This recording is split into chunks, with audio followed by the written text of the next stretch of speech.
어째 요즘은 좀 사는 게 왜 이 모양일까? 왜 이렇게 지루할까? 라는 생각이 종종 듭니다.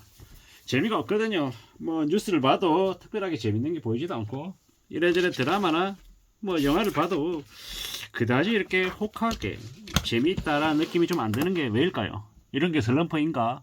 이런 게 이제 뭐라고 해야 됩니까? 그 인생의 무료함을 느끼는 그런 건가라는 생각이 좀 더 듭니다. 그래서 좀 괜찮은 작품들, 괜찮은 책들, 괜찮은 드라마나 영화 좀 있으면 좋겠다라고 생각하고 찾아다니는데요. 그러다 보니까 최근에 리갈 하이라고 하는 일본 드라마를 보게 됩니다.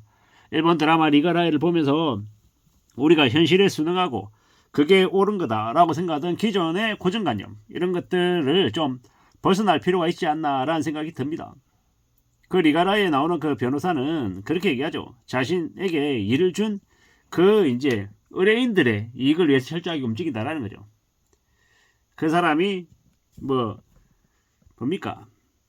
진리다. 아니면 그 사람이 정말로 착한 사람이고 상대방이 악인이라서 뭐 착한 사람의 편에 서는 게 아니다라는 거죠. 내 편이 착한 편이고 상대방이 나쁜 편이 아니라 내가 악인 편에 설 수도 있고 상대방이 착한 사람의 편일 수도 있겠다라는 생각이 들더라고요. 어느 입장에 서냐에 따라 가지고 항상 이렇게 쟁점이 될 수 있는 그런 사람들도 많겠다라는 겁니다. 내가 절대선도 내가 절대안도 아니겠다. 악도 아니겠다.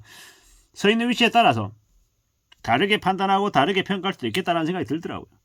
지금 부동산 시장이나 이런 게 그런 게 아닐까라는 생각이 듭니다. 상승론자, 하락론자 이런 얘기를 되게 많이 하던데 집을 가지고 있는 사람은 내 집값이 올라야 되니까 상승하기를 바라는 생각에 상승론자를 얘기하고 집이 없는 사람들은 집값이 내려야 싼 가격에 감당할 수 있는 가격에 살 수 있으니까 하락론자 이렇게 얘기하나 보더라고요. 근데 그거 뭐 무슨 의미가 있습니까? 내가 하락론자라고 내가 상승론자라고 얘기해본들 실제로 나의 생각이 시장에 얼마나 큰 영향을 미치겠냐라는 겁니다. 물론 그렇게 생각하는 사람들이 아주 많으면 시장에 영향을 실제로 미치죠. 근데 지금은요. 그보다 더 큰 이제 우려스러운 상황들이 많이 있어서 그런 것에 휘둘리면 안 될 것 같다라는 겁니다. 이제 이런 얘기하면 뭐라 그러냐면 댓글에 욕하는 놈들이 집 없죠 이럽니다. 집이 있습니다. 집이 있어요. 집도 팔려고도 생각하고 있고 이래저래 무주택자라는 하락론자이고 집이 있는 사람은 상승론자가 아니라는 겁니다. 지금은 집이 있고 그걸 떠나가지고 지금의 상황을 보면 심상치 않기 때문에 집값이 떨어질 수밖에 없다라고 생각하는 거죠. 부동산 PF나 아니면 여러 가지 요인들이 그걸 이제 드러내고 있는 게 아닌가라고 생각하는 거죠. 게다가 이제 요새 이제 제2 베이비 부모 세대가 앞으로 이제 은퇴할 날이 이제 얼마 안 남았다라고 얘기하니까 노동력 부족 현상이 점점 현실이 될 것 같기도 하고 이래저래 앞으로 뭐 먹고 살아야 되지 않은 그런 걱정들도 좀 더 많이 되는 게 사실입니다. 지금 당장의 현실은 재미가 없고 앞으로 뭐 먹고 살아야 될까라는 그런 걱정 이런 것들은 더 커지고 그러다 보니까는 좀 더 생각을 좀 잘해야 되는데 나의 시간들을 지금 내 현실을 좀 잘 좀 다듬어서 준비를 좀 잘해야 될 텐데라는 생각을 더 하고 있는 게 지금입니다.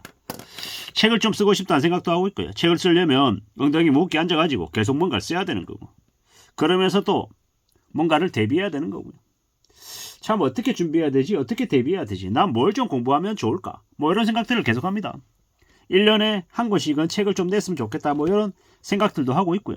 속도를 내고 좀 방향을 잡아서 그렇게 움직여 가야겠다라고 더욱더 이제 마음을 먹고 있는 중입니다. 참 잘 생각하면 지내야죠. 차근차근 잘 다듬어 가야겠죠. 누가 뭐라 해도 내 인생이고 내가 준비해야 나의 나중 모습이 만들어지는 거니까 준비해야죠. 당연히요. 근데 그게 말처럼 참 쉽진 않더라는 거. 노년의 삶을 어떻게 좀 그려나가야 될지 그런 걱정들도 많고 좀 대비도 좀 해야 되고 그래야 노년의 삶이 우울하지 않은 거죠. 뭐 각튜브나 아니면 빠니보틀이나 뭐 원지 같은 그런 이제 여행 유튜브들을 이렇게 종종 보는데 그런 걸 보면서 아 당장은 아니어도 나중에 노년이 돼서 뭐 1년에 한 번 정도씩은 여행 다니며 사는 그런 이제 형편이 되면 좋겠다 이런 생각들도 합니다. 이런 생각 저런 생각 많은 생각들을 하며 사는데 좀 안정적이 됐으면 좋겠다라는 거예요.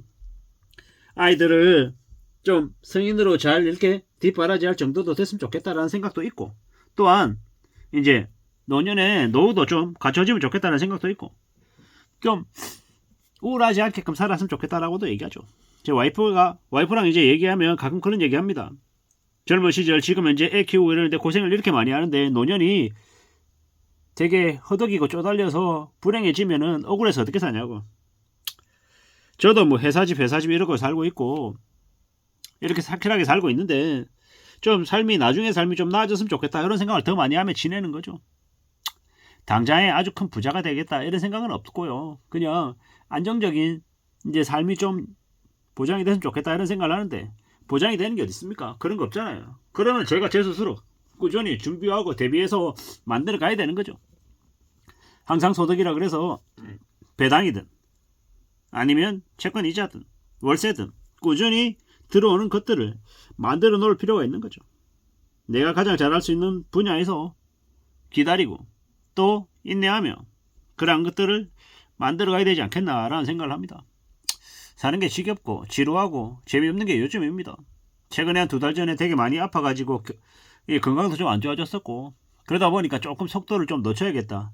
좀 천천히 움직여야겠다는 생각도 하고 있고 되돌아보면서 그래서 나는 삶을 어떻게 좀 꾸려가야 되지? 뭐 이런 걱정들, 고민들도 하는 거고요.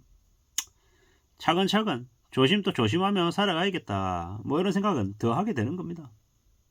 걱정도 많이 되고 염려도 많이 되고 앞으로의 나의 삶을 좀 어떻게 채워지려나 라는 그런 우려, 염려, 고민들이 좀 더 많아지는 게 지금입니다. 차근차근 착실하게 잘 살아가야 되겠는데 라고 마음을 먹고 있는 중입니다. 잘 좀 되어가면 좋겠는데요. 참 녹록지 않죠. 쉽지 않습니다. 근데 누구에게나 회사도 그만두는 날이 오고 경제적으로도 급여도 좀 줄어드는 시기가 올 수밖에 없는 거죠. 그때를 위해서 지금 미리 준비해 놓고 대비하고 대응해 놓아야 그래야 삶이 괜찮아지지 않겠나 라고 생각하는 겁니다. 천천히 차근차근 좀 잘 대비하고 대응하며 움직여 가야겠죠. 그래야 되겠다라는 생각을 더욱더 하고 있는 중입니다. 천천히 차근차근 조심 또 조심하면서 준비하고 움직여 나가자라고 이야기하는 겁니다. 사는 게 참 막막하고 녹록지 않고 어려울 때가 많습니다. 그럼에도 불구하고 준비하고 대비해가지고 하나씩 둘씩 갖춰놔야 되겠습니다. 그렇게 갖춰놓고 대비하고 해야 그래야 노년이 그래도 조금이라도 괜찮아지지 않겠냐라는 겁니다. 살아가는 게 참 쉽지 않고 어렵고 막막할 수도 있다라는 거. 그럼에도 불구하고 대비하고 준비해가지고 하나씩 둘씩 채워나가면 그러면 좀 덜 걱정되고 덜 염려스럽지 않겠냐라는 겁니다. 마냥 지금보다 나중에 괜찮을 거라고 막연하게 생각하면 안 되고 실질적으로 하나씩 둘씩 채워나가면서 준비하고 대책을 채워서 가져가면서 만들어가면서 확인하면서 살아야 될 것 같습니다. 그래야 나중에 삶이 좀 그래도 우울해지고 불행해지는 걸 막지 않겠나라는 생각을 해봅니다. 이상입니다.